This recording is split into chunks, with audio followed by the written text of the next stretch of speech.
So I'd like to welcome you all to this, another in our year-long series, Programs of Understanding the African American Experience.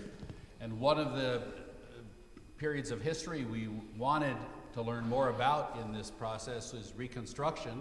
And we had a difficult time finding somebody that was an expert at that. And so we're lucky.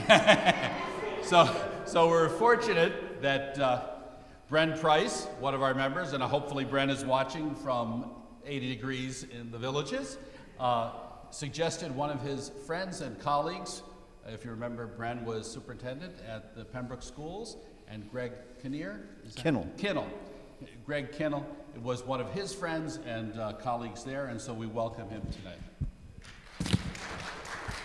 Well, actually, Bren was superintendent of schools and I was president of the union. So it wasn't always lovey-dovey.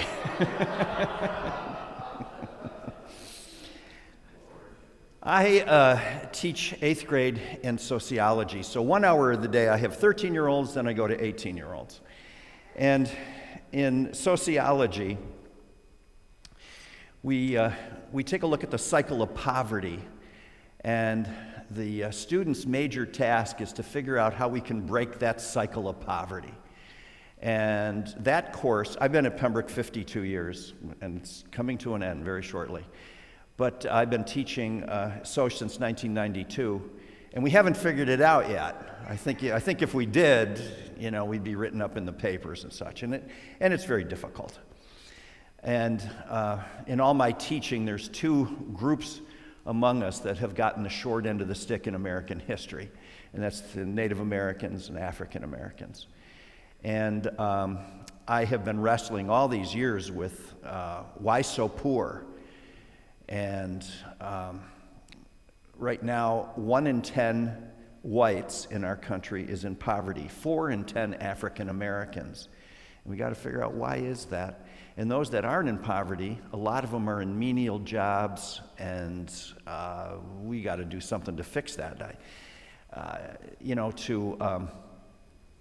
To have Black History Month, I think, is fine, but we need to get some programs going to, and education is the key to, in my opinion, to everything. So, I forgot your first name. I see you in the paper all the time, so the minute I saw it, I read about you. And so when I do Reconstruction in school, with state testing and everything else that's going on, we blow through most everything so we can get through the curriculum. So when Bren asked me to do this, I had to do some research to make sure that I covered for an adult group. I normally don't do just Reconstruction. So I have a few slides that I'm going to be showing you, and so here we go. Reconstruction lasted from 1863 to 1877, and it was rebuilding the nation at the end of the Civil War, and it wasn't an easy task. The big question was going to be, what were the new roles of former slaves? Now, if you want to get into the Southern mentality, take a look at where you are today. You knew what time to come for service. I stood in the back and wet myself because everybody's leaving, and I'm going, I thought they were going to set the screen up in some other room, and then they're setting it up here, and I'm going, Greg. So you knew that you were going to come back here, and you have this pattern, you have this ritual. Well, now African Americans fit a ritual, and it fit a pattern. They were slaves, and they're going to do what I tell them to do, and they're second-class citizens. All of a sudden, boom, Greg says, well, you know what? The service is going to be Tuesday instead of Sunday, and it's going to be at 6 o'clock. Suppose we have the Super Bowl on a Wednesday at 1 o'clock. Well, you don't do that. Why? Because we're used to it. Well, that's what's going on with Southern whites. They didn't like this. Now, two groups are going to emerge in the South. The first ones, let's just bring the Southern states back in, kiss, kiss, hug, hug. Everybody's good. And the other one said, for my whole career, we've been told in our textbooks and such that 650,000 folks died in the Civil War, Union and Confederate soldiers. Well, last spring, they've upped it. We didn't use dog tags, there's no DNA. And so now they're looking at between 750,000 and 1 million. How did you know your kid got killed? They didn't come back. And so somebody's got to pay that price. And the North was saying to the South, you did it, and now you're going to pay. So you're going to hear some reoccurring themes, but that was on everybody's mind. Reconstruction was divided up into 4 phases. The first one is going to be Lincoln's Reconstruction. He starts it in 1863. Then comes Johnson. Then comes Congress. And then comes one called Redemption, which is the nastiest. And I'll get into that with you. As I pondered this in the last week, thanks, Bren, I had nothing else better to do. As I pondered this, there's one person that I hold very accountable as to the problems with those 4 in 10 that are in poverty today, and that's Andrew Johnson. One of the worst presidents of the United States, in my opinion, and as you're going to see.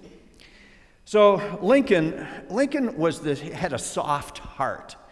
If you read about him during the Civil War, they would bring some kid up to be executed for dereliction of duty or something. Pardon. In one case, a soldier was brought up, and Lincoln asked an officer, does he have any friends? He said, well, we've been talking. The guy has no friends. He says, I'll be his friend. Pardon. And that's how it went. So he believed if just 10% of the people in a southern state that had rebelled against the U.S., if just 10% said, okay, we want to come back in, we'll swear a loyalty, we're not going to fight again, they could come back in. Now, I don't know about you, 10%, what I do in class is I take one row and I say, all right, this row says they want to come back in, the rest of the rows don't want to, but you can, because 10% said yes. They had to promise that they would not take up arms against the U.S. Well, the Congress was dominated back in those days by a group called the Radical Republicans. And by the way, Republicans, Democrat, don't even in your minds try and figure that out as to where you would place them today. It doesn't mean anything. The Radical Republicans, who really wanted to punish the South, said 10% isn't going to cut it. We're going with 50%.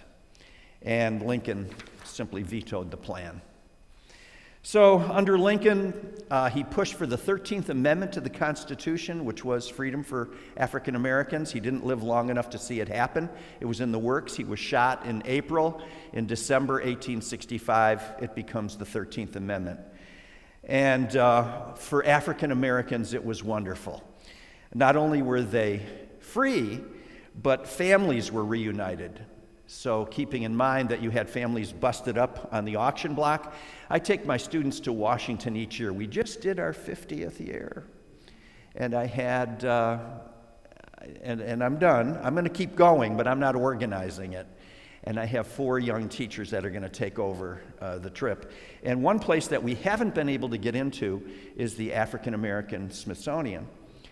And one thing I want to see, they have from South Carolina an actual slab of marble where the slaves stood to be auctioned off, and you can actually see how it was worn. They have 5,000 artifacts, but you need timed tickets, and I take 110 there, and it ain't going to happen. So families were united. Official marriages took place. Back in slave days, they did something called jumping the broom. You had a broom, and because it was illegal to get married, and so the master couldn't see. The male jumped the broom, then the female jumped the broom, and you're married. Wish it would go like that today. I spent a lot on my daughter's wedding. I would have bought her a brand new broom and everything. Official marriages took place. Strong family bonds then became the cornerstone. And just think about this. The African American females, they recorded in diaries, even Thomas Jefferson recorded when they were ready to get pregnant again, because for every baby born, that increased my wealth. And it didn't matter who impregnated them, but they're getting pregnant, and that's the way it is. And some of the slave masters themselves did this. And I got to tell you, you take a look today. We used to take our kids from Pembroke to Buffalo City Court, and you'd have some kids that were arrested for this crime or that crime, and the judge read off what they were accused of, and then he said, who do you have with you today? It's either grandma or mom. There's no dad. I'm telling you, 90% of the time, that's what we saw. This goes back to those days. The male had only one purpose, and then he walks away. Well, all that's good. So we had something good come out of Reconstruction. But where did the freedmen, which was their new name, fit in society? Southern whites, again, not happy about this. Congress, in March 1865, passed something called the Freedmen's Bureau. And the Freedmen's Bureau was an entity that provided food and clothes, everyday supplies, to African Americans down south. And this came from the Congress of Radical Republicans. Remember, there's two things going on here. Yeah, they wanted to help African Americans, but they wanted to stick it to the whites down south. Look what we're doing, and you're not getting any of it. Here's the food for you, but not for you. Well, Lincoln shouldn't have gone to the theater. And in phase 2, Andrew Johnson becomes president. Johnson could not read or write until he was 18 years old, and his wife taught him that. He was a tailor. He was poor Southern whites. He blamed everything for the Civil War on the rich plantation owners in the South. He's from Tennessee, by the way. And for him, Reconstruction was real easy. If the whites in the South simply promised to be good, not do this again, come on back in.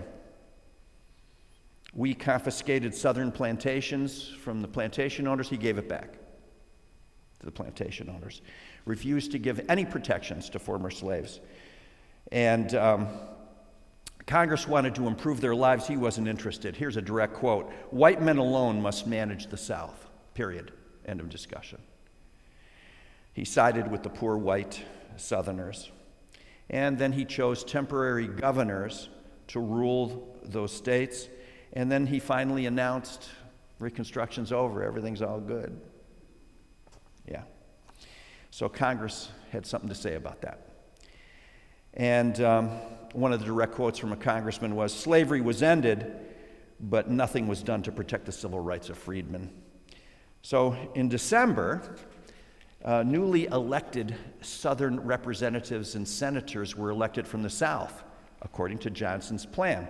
So they came to Washington, and Congress refused to seat them and sent them back home to the South. Johnson was furious. So this is setting up this big battle between the two branches of government. So since white Southerners found that they had a tough time trying to control blacks, they established something called black codes. And black codes work something like this. They were used to restrict new rights given to blacks. Each former slave had to have proof of employment. Let me see your papers. No papers? They grabbed them and put them on their plantations to work for free. Black children were forced to work for former owners. African Americans could not meet in unsupervised groups, couldn't own firearms. Blacks could not leave the plantation without permission. Their work hours were sun up to sundown, and schooling was forbidden. Geez, does this sound like something here? You know, and that's what the black codes did. It put them back into a slavery-type situation. In the meantime, a lot of effort and money was put into the Freedmen's Bureau, and they started schools, but schools are haphazard unless you're there every day. I have a couple kids that come to school a couple days a week, 3 days a week, and then they're all shocked when they fail. You can't miss days. And here it was a little bit and a little bit, so the schooling, even though I'm telling it to you, doesn't mean that they're going to be all up and literate. Congress extended the life of it in 1866, and So now they're going to be going after Johnson. The Civil Rights Act of 1866 granted citizenship to all males, black males, and it guaranteed black men the same rights as white men. Johnson vetoed this bill. Go figure. Well, Congress overrode his veto in April 1866, and the struggles between the two kept going. And finally, they kept overriding his vetoes to the point where Congress simply said, guess what? We're going to phase 3. We're taking over Reconstruction, and set him aside. They got all the votes they needed for an override. So now Congress is going to pass a series of laws. The Reconstruction Act of 1867. So I've gotten 8 speeding tickets in my life. Not proud of that. But could you imagine if they said, by the way, this weekend the New York State Police will not be on the throughways? Oh, baby. All right. Well, we have them there so that they can enforce the laws. That's the way it is. And so now you've got laws down south to give all African Americans all these rights. How are you going to enforce it? There's only one way.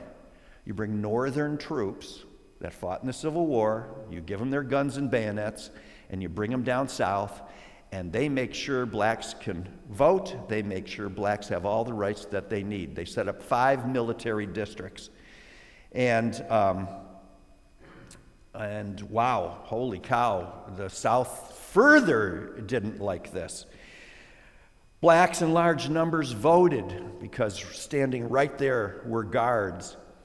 And things seem great. Everything's working as planned.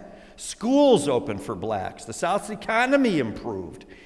Carpetbaggers, they called Hillary Clinton a carpetbagger because she came to New York from Illinois. Carpetbaggers were northern businessmen who went down south and actually helped create more farms and factories, lowered the taxes, and did well. But the southern whites aren't liking any part of this. Johnson sympathized with him, but there was nothing he could do. So Congress also made Confederate states to write new constitutions, and then they forced 2 amendments to the Constitution. Now, I don't know what you know about American government, but once it's in the Constitution, it's not debatable. All right, I don't want to get political. Not a big fan of our former president. And he came out to say that he didn't like that Mexican women were crossing the border into the U.S., and when they had a baby, that baby was a U.S. citizen. He said that's illegal. Well, our former president doesn't know the Constitution because anybody born in the confines of the 50 states is a citizen, period, end of discussion. That's it, whether you like it or you don't like it. And so the 14th Amendment, making everybody citizens. And then came the 15th Amendment. All right, you're a citizen, you're male, and you're 21. Guess what? You can vote now. And that was put into the Constitution. They were called the 3 Civil War Amendments. 13th, freedom. 14th, made them citizens. 15th, gave them the right to vote. And so things looked pretty good. And then came the Ku Klux Klan. Formed in 1866, Nathan Bedford Forrest, an officer in the Confederacy, formed the Klan, and they had one goal: to deny African Americans their civil rights. And that's just how it's going to go. They beat, murdered, tortured. They wore, I'm going to show you a couple pictures. They had white hoods and robes, as you know, for 2 reasons. First of all, they're going to shoot you and commit murder. And even though most everybody was in the Klan down south, by the way, the estimate is between 6 and 9 million people were in the Klan then. And then I got something else to tell you about the Klan, which might shock you people in Clarence. So Congress has had enough now. Johnson's got to go. So they bring up charges against him. They come up with actually an unconstitutional law called the Tenure of Office Act, which says that the president can appoint anybody, the Constitution says, for a member of his cabinet with approval of the Senate. Once he's in, however, the president can fire him, and that's it. FDR would ask you to be his secretary of whatever, and he said, here, sign this. On day one, he'd shake your hand, sign this. Well, what am I signing? Your letter of resignation. Well, it's my first day. Sign it. Leave the date blank. And then, when you were you were in disfavor, he filled in the blank, and you're having coffee and breakfast with your family, and on the radio it tells you that you just resigned. And that's how it goes. Well, the Tenure of Office Act violated the Constitution and says that he can't do that.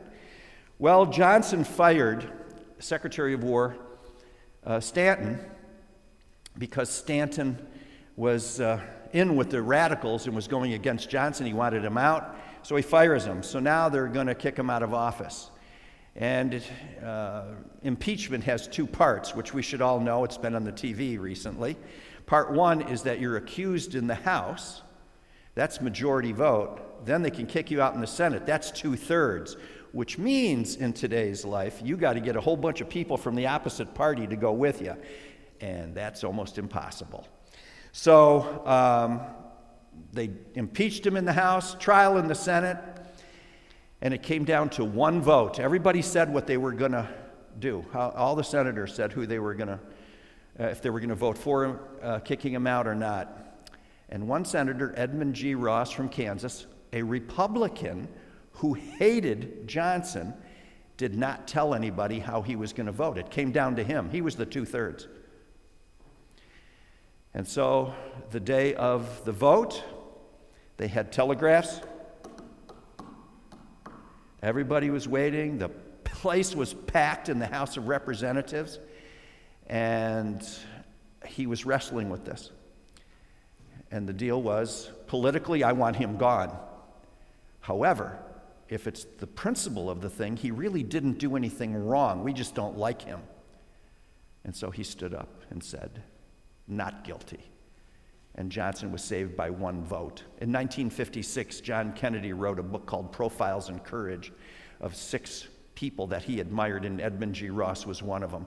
Edmund G. Ross was unelected, lost his salary as senator. His people back in Kansas said, why don't you leave? He gave up a lot. I have my students wrestle with this. They have to pretend they're Edmund G. Ross. Which way would you go? Unfortunately, some of them would say, I want the money, and that's what they do. Now the election of 1868 comes along. Grant comes in. And Grant, this big hero, wins the Civil War. And he's going to give African Americans all the rights that he believes they should have. And he sends money, and he sends all this and that. And it all gets negated by the KKK.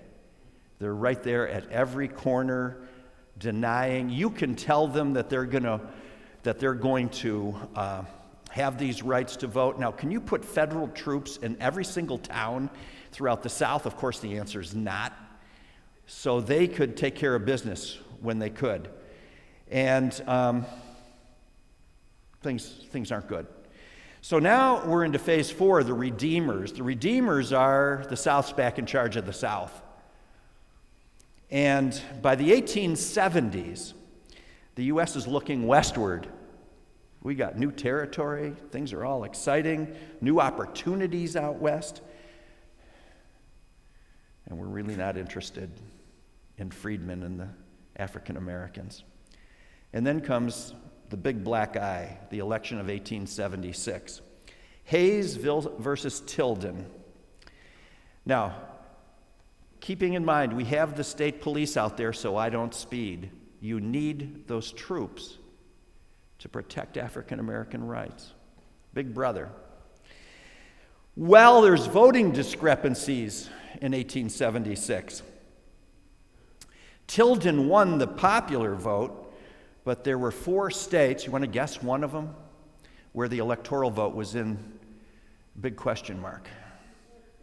It's Florida. Hanging chads, yes, So Congress appoints a 15-member committee to figure this out. 7 Democrats, 7 Republicans, 1 independent who promptly gets sick and can't serve. How's that working out for you? 7 and 7. Yeah, so now this leads us to the Compromise of 1877. The North said we would really like to have Hayes. What do you want? So they sat down, and the South said, all right, here's the deal. You get Hayes.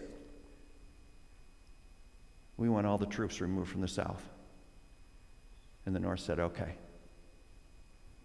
So we have blood on our hands, as well as the South. And those troops were removed, I'm going to show you. So now blacks had no one. It's all over. And so they were told, there's the other side of the tracks. Shut up. Go live there. If you come into our towns, you better have a good reason. And if I were the father, as we're finding out with all these young African Americans getting shot, if I were the father, first of all, I'm not letting my kid go into town. If they do, they're going to go like this, because if you look at a white woman, I give them a project where Clarence figures in on the Ku Klux Klan. I give them a project. 3,811 African Americans were lynched in the South from the 1800s way into the 1900s. And one of the key reasons to be lynched was looking at a white woman. That was the cardinal sin. You don't do that. And so you go over there, and if we're going to hire you, it's going to be a menial job. You're going to get the lowest wages. You're not coming to our schools. You're not going to get educated, and that's how it's going to go. And so, with heads down, African Americans went across the railroad tracks, and all they needed was a leader to say, we ain't doing this anymore. Come on. Let's get above the tracks. We're going to fight for our civil rights. They had to wait 80 years. Who's that? Who's our guy? Martin Luther King. Yeah, and that's why King had to die. King realized a week or so before his death that he's not going to make it. You go up against the Klan. So I'd like to show you some pictures. It's easier to do it this way than going back and forth. So that's what the Friedman schools look like. And you got the basics, maybe some sight words. Going to vote. Put your vote in the jar to have it be counted. But then again, if the Klan were around, go ahead and try and vote. Notice in the doorway, KKK. They wore the hoods so they wouldn't be recognized. The other, they believed that, and it was told to African Americans, that if they wore the hoods, they were the ghosts of Confederate soldiers. And then this, here's a poster showing, sometimes this works and sometimes it doesn't. Here's a poster showing the Ku Klux Klan and another group called the White League. And they're in their hands, they're holding a skull and crossbone. Anybody approaches you with a skull and crossbone, it's not puppies and rainbows. Hitler's SS had skull and crossbones on their hats. And then take a look. I had to explain just not long ago to my students that this is called cowering. And you're afraid. And notice they have an infant there. And the message is, we're not going to bother you. Just shut up and go there and don't think you're equal to me, and we're going to be fine. All right, now I have to blow through some of these. I got to show you something else. Oh, that's the one I wanted. Look at the bottom slide. That's it. There's all the northern troops. And out they go, and if you notice over here, here's all the whites hooting and hollering, hats off, see ya, and actually wringing their hands, because now what they can do to blacks, there's going to be no penalty.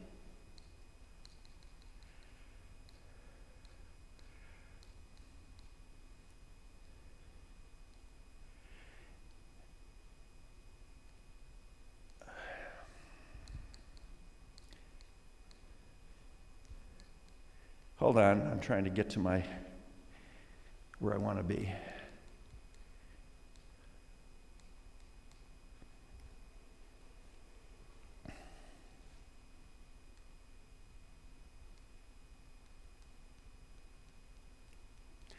Now,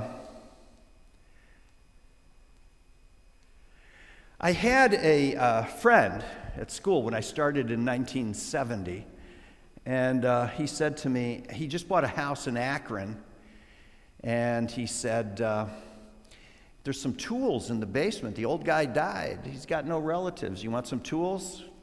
So my former wife and I went over, and we had dinner, and then he took me down the basement stairs, and the door opened. Here's the cobwebs, and so we get down there, and there weren't any tools, but there was a box, and in the box was a brochure. That brochure. He was a Klansman in the 1920s, and in it were some things. I have all this. In it were some things I shouldn't have had. For example, it was a 3-page document, the Oath of Allegiance to the Klan, in his handwriting from 1925, and he was supposed to destroy it, and he did not. And I have it. And he had a pamphlet called The Practice of Clannishness. And I'm going to get to the point here. I'm not doing the 20s with you. I just want to show you. And so he had little newspaper articles. So Greg, this is you could take out an ad in church bulletins and ads in Klan stuff. The First Church of Christ welcomed the Klan to Elmira, where the big conference was, knowing full well what's going on. And then Henry Ford defends the Klan. Now, the reason I'm showing you this is the 20s. However, we don't have pictures from the time period in which you've asked me to speak. But this is what it would have looked like. Just horrendous. Now, this is not hanging. Hanging is standing on a trap door, and you pull the trap door, and down you go. As a matter of fact, Kansas had it. It's painless. You drop, snap, it's over. This isn't hanging. This is putting a noose around your neck and pulling you up on a branch. This is called strangling. And hanging takes seconds. This is in minutes. And who knows what their crime was. So I've mentioned Clarence. Do you want to know what I found out? Well, this gentleman cut out an article about a Klan gathering. By the way, I teach in Pembroke. Pembroke, Corfu, Darien, Indian Falls all had Klans, and so did you. And he had this newspaper article, and my kids just can't believe. They have to, I don't know if you know what a DBQ is. In social studies, we do DBQs, and I created one. They don't use them anymore, just to let you know. And I created one with original documents. In 1924, on Salt Road, they had an initiation ceremony. Check this out. 2,000 people on Salt Road. They had 250 cars that came from Akron to Clarence to initiate these members. And then they had 500 cars on the outside with lights on, illuminating the group. Now, the Klan here was not killing anybody. It was more social, but they believed in the same tenets. African Americans were second-class citizens. So that's Reconstruction, and you told me to limit it to 30 minutes, and I'm trying. So thank you very much.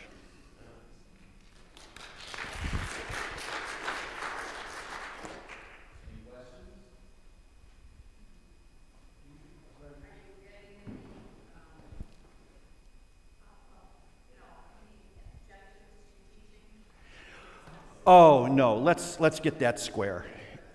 First of all, I don't know what critical race theory is. I have no clue. I've been teaching 52 years, no idea. This came out and I'm thinking, what? And we had a rather wacko math teacher call up I'm not the president of the union since I'm leaving, and he called up this guy and he says, we shouldn't be teaching that here. So the president of the union calls me and says, are you teaching critical? I said, Aaron, I don't even know what you're talking about. Now, I teach this. You have to teach the civil rights movement, and nobody's going to stop me from doing that. That's part of U.S. history. The critical race, from what I gather, is taught in colleges, and to be honest with you, yeah, I'm sure it was, yeah. It's not a historical, it's more sociological, yeah. Now, did this play a role in U.S. history? I'm telling you, 4 in 10 are in poverty today because of what I just did here for the last half hour, and Andrew Johnson did it. Had he embraced it right from the get-go, and we gave massive amounts of education and treated everybody as equal, we wouldn't even be having this conversation. And I take my students to Buffalo City Mission, and we feed the homeless, and 9 out of 10 are African American. I taught at Attica Prison for 10 years. 100 out of 100 were African American. And you see the results of what we just did for 30 minutes. That's the way it is. It's a shame. But anything else? Yes, sir.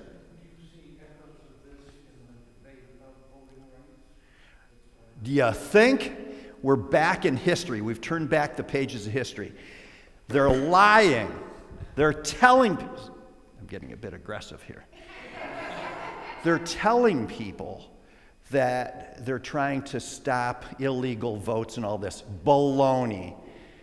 What they're doing is they're putting roadblocks in people's way so they can't get to They learned a lesson in 2020.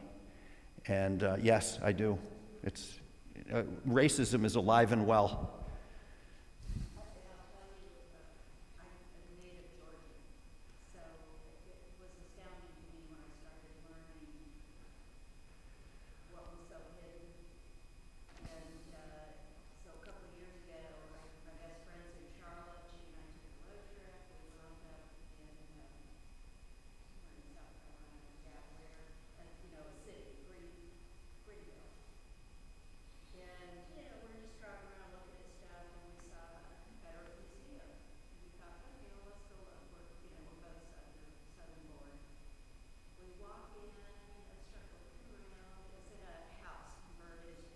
Mm-hmm.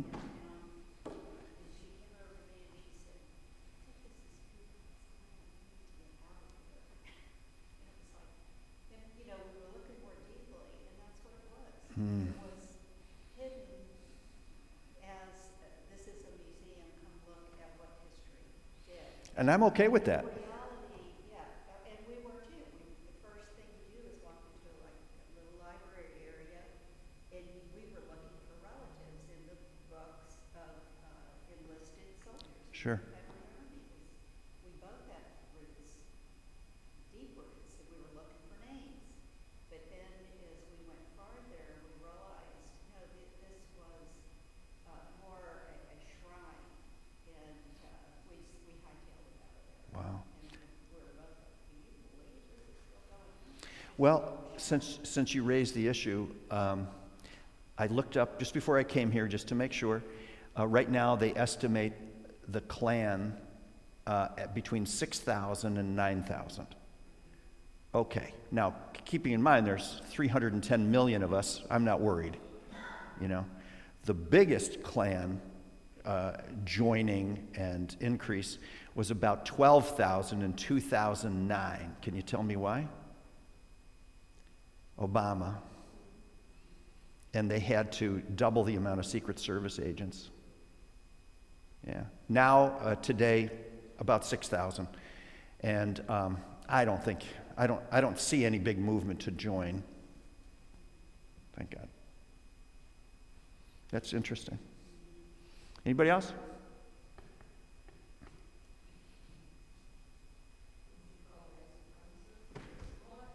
I'm sorry? Oh, yes. Oh, yeah. Yeah. And now we have members of Congress. That's scary. Yeah.